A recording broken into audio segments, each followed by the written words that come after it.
Welcome to Friday Fuel for December 8th, 2023. Come by tomorrow at 4 p.m. to join us as we go check out some Christmas lights in the area. Depending on the weather, we'll either go to Aikman Wildlife Adventure or Peterson Park in Mattoon. And next week, we'll have study breaks every evening through the first part of the week. Sunday night, we have Sunday supper at 5:30, and then we'll do some planting for some seeds that need to winter before we plant them in our pollinator garden in the spring.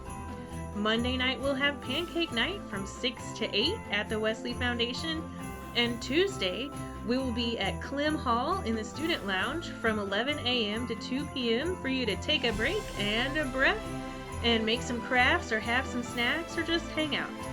And we'll conclude the semester on Wednesday evening at 8:30 with our Christmas Eve Wesley on Wednesday service. And now here's some fuel for your Friday.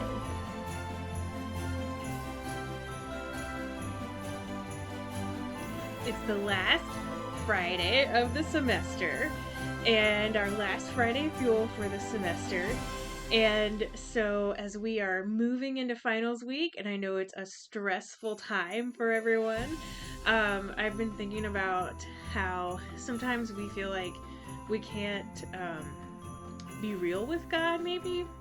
And so often we're told that it should be easy if we decide to follow Jesus, like everything should be fine, or there's this sense out there in the world that you shouldn't really be depressed because you believe in Jesus, or I don't know.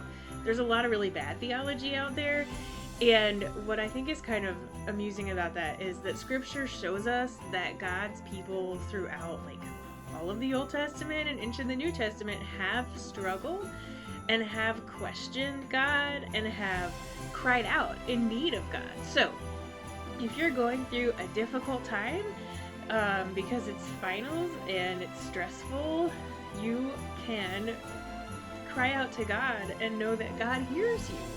In fact, in Isaiah was, frustrated. The people of Israel were frustrated because they had been in exile and they had gone through all of these things. And so Isaiah 64 begins with the prophet and the people crying out and saying, "If only you would tear open the heavens and come down. Mountains would quake before you like fire igniting brushwood or making water boil. If you would make your name known to your enemies, the nations would tremble in your presence. When you accomplished wonders beyond all our expectations, when you came down, mountains quaked before you. From ancient times, no one has heard, no ear has perceived, no eye has seen any God but you who acts on behalf of those who wait for him." And so even though they had been through so much and they were like, "God, we wish that you would show up in a mighty way," they also had faith that that would happen and knew that God would keep that promise. And so they didn't cry out thinking, "Oh, nothing is going to happen because of this." They knew that God would be with them. Sometimes that was harder to believe than other times, and sometimes the answers to their prayers weren't exactly what they wanted. In Jeremiah 29, we know that the people are like, "When are we going to return?" And God's response is, "You know what? You should plant gardens here, raise your children here, be here where you are. And when the time is right, when your exile's over, you'll return because I have a plan that you're going to return in the right time."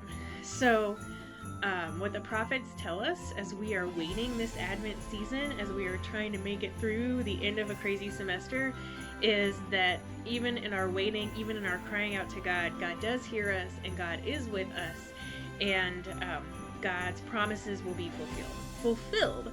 So that is good news, even on hard days.